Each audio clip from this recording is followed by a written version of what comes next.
شروع اس رب کریم کے نام سے جو اندھیروں میں اجالا دیتا ہے، غلاموں کو آزادی کی راہیں دکھاتا ہے اور شکستہ دلوں کو بلند حوصلے عطا فرماتا ہے۔ محترم سامعین کرام، آج ہم ایک ایسی عظیم ہستی کو یاد کرنے کے لیے جمع ہوئے ہیں جس نے برصغیر کے کونے کونے میں سوئی ہوئی امت کو جگایا۔ ایک ایسی ہستی جسے دنیا شہر مشرق، مفکر پاکستان اور حکیم الامت کے نام سے جانتی ہے۔ جی ہاں، میں بات کر رہا ہوں علامہ محمد اقبال کی۔ اقبال نے اس وقت آواز بلند کی جب مسلمان اپنی پہچان کھو بیٹھے تھے۔ غلامی کے اندھیروں میں ڈوبی ہوئی قوم کو اقبال نے حوصلہ دیا۔ انہوں نے نوجوانوں کو جگایا اور کہا، ستاروں سے آگے جہاں اور بھی ہیں، ستاروں سے آگے جہاں اور بھی ہیں، ابھی عشق کے امتحان اور بھی ہیں۔ یہ پیغام آج بھی ہمارے لیے ہے کہ ہم رک نہ جائیں، ہمت نہ ہاریں، بلکہ نئی بلندیوں کی طرف بڑھتے رہیں۔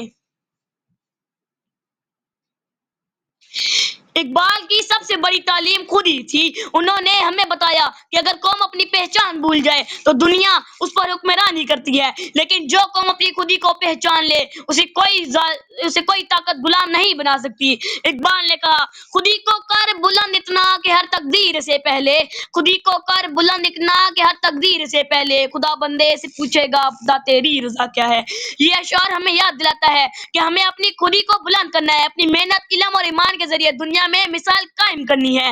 اقبال کا سب سے بڑا اعتماد نوجوان تھے۔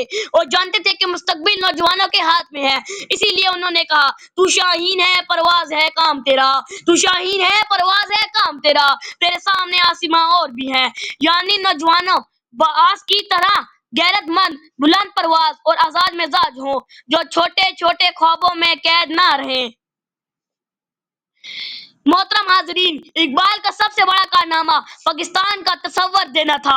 انہوں نے مسلمانوں کو بتایا کہ ہم ایک الگ قوم ہیں، ہمارا دین الگ ہے، ہماری تہذیب الگ ہے اور ہمیں ایک علیحدہ خطہ چاہیے جہاں ہم اسلام کے اصولوں کو مطابق زندگی گزار سکیں۔ یہی فکر آگے چل کر تحریک پاکستان کی بنیاد بنی اور قائد اعظم نے اس خواب کو حقیقت میں بدلا۔ آج جب ہم اقبال کو یاد کر رہے ہیں تو سوال یہ ہے کہ ہم نے ان کے خوابوں کو حقیقت بنایا؟ کیا ہم نے اپنے اندر وہ خودی، وہ حوصلے اور وہ یکجہتی پیدا کی جس کا درس اقبال نے دیا؟ کیا ہمارے نوجوان آج بھی شاہین ہیں یا ہم نے اپنی منزل کھو دی ہے؟ محترم سامعین، اگر ہم چاہتے ہیں کہ پاکستان دنیا میں سر اٹھا کر جیے تو ہمیں اقبال کی تعلیمات پر عمل کرنا ہوگا۔ ہمیں علم کو ہتھیار بنانا ہوگا، اتحاد کو اپنی طاقت بنانا ہوگا اور ایمان کو اپنی بنیاد بنانا ہوگی۔